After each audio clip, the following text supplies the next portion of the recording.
After 2 short weeks on the bookstore shelves, dead certain the president of George W. Bush is already on the top 10 of nonfiction bestsellers. Robert Draper's inside look into the life of the 43rd president is being called more of a presidential personality portrait than a book about the Bush administration's handling of executive decisions. And some parts of this book have triggered enormous reaction. At one point in the book, President Bush is quoted as saying, "I've got God's shoulders to cry on, and I cry a lot. I do a lot of crying in this job, and I'll bet I've shed more tears than you can count. As president, I'll shed some tears tomorrow."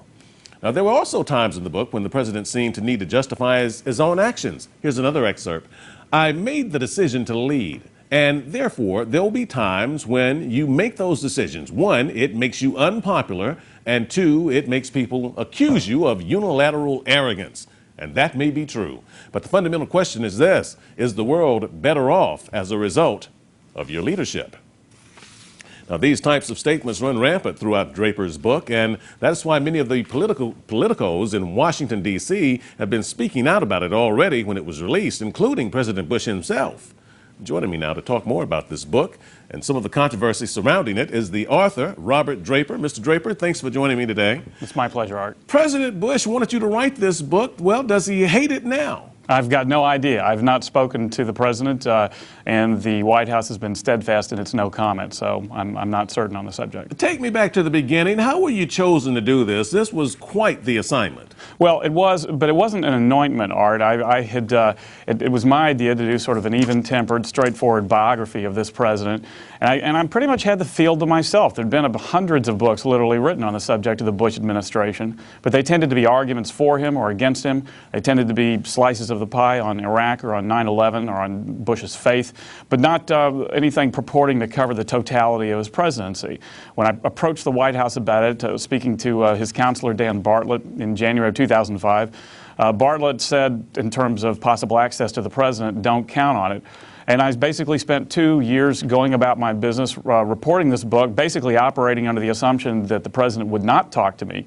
And it wasn't until August of last year that the president brought me into the Oval Office for an off-the-record chat for me to basically pitch my case. I think at that point his political fortunes had changed, and the idea of having someone write a straightforward first draft of history was more appealing to him than it had been before. Sure. The late great author Alex Haley once told me that when he did the autobiography of Malcolm X, he says, told him in no uncertain terms, "I'm looking for a writer, not an interpreter. In other words, write what I tell you. Don't put your own thoughts into this." And he wanted to be clear about that. Did you feel as though President Bush wanted to share that type of sentiment with you? He wanted a writer and didn't want you to interpret what he was saying? Well, he knew that I wasn't going to be a stenographer. At the same time, I'd made it clear to the president that I had no interest in judging him per se, that I would leave that up to some historian, some guy wearing a tweed jacket 50 years from now. The president believed that it would really be impossible to judge his presidency until long after he was gone, and he had no patience for those people who are attempting to do just that. So I've told him, and perhaps it was music to his ears, that I had no interest in doing anything along the lines of judging, but rather to sort of capture the dynamics of his presidency and the elements of his personality. I'm reading here, I have the book right here, Mr. Draper. It says, with unprecedented access to all the key figures in the administration, from 5 one-on-one sessions with the president, with Laura Bush, Dick Cheney, Don Rumsfeld, Condoleezza Rice, Karl Rove, and perhaps 200 other players, some well-known, some others not so well-known, Draper achieved what no other journalist or contemporary historian has done thus far. That's a lot of access to a lot of people. It is, but a lot of it, Art, was just journalism 301. I mean, I began, I knew 2 people connected to the Bush administration, neither of whom worked in the White House, and so I just sort of worked whatever influence I could. One interview led to another, leading to multiple interviews, leading to people feeling more comfortable. Were they pretty candid with you? I think they were, but I also think it took some time. No one handed me all the goods on the silver platter, but it's also true, Art, that since I had the field to myself, since the administration has been secretive for quite some time, ultimately that worked in my favor. These were people example, Deputy Chief of Staff Joe Hagan, Chief of Staff Josh Bolton. They'd never been interviewed by an author before. And so once they developed a comfort level with me, they were happy to tell me things that, in fact, they hadn't shared with anyone. Tell me this, and I know you spent so much time with President Bush, and there are these inside looks into his personality.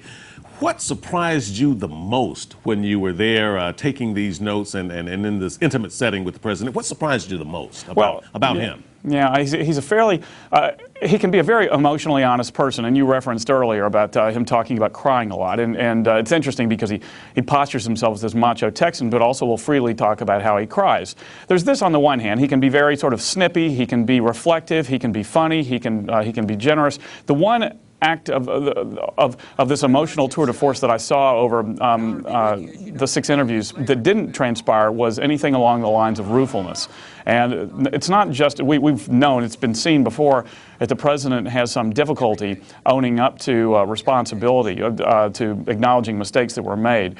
He's very, he hates sort of dwelling on those moments. Sure. But what I learned in my reporting was just how elaborately the White House had to go to get him, to sort of lead the horse to water, as it were, and then to make him drink. It took very, very careful planning on the part of people in the West Wing, to almost fooling the president into saying he was sorry, because it's just not reflexive for him to do so. Sure, sure. And Robert, I've got to run here. I'm short for time. I could speak with you, for days and days about this, because it's fascinating. But just let me ask you this one last thing. You said earlier that you haven't spoken with the president about his reaction to the book. Does that surprise you? No. Or you're a little upset about that, disappointed? What? No, I'm not.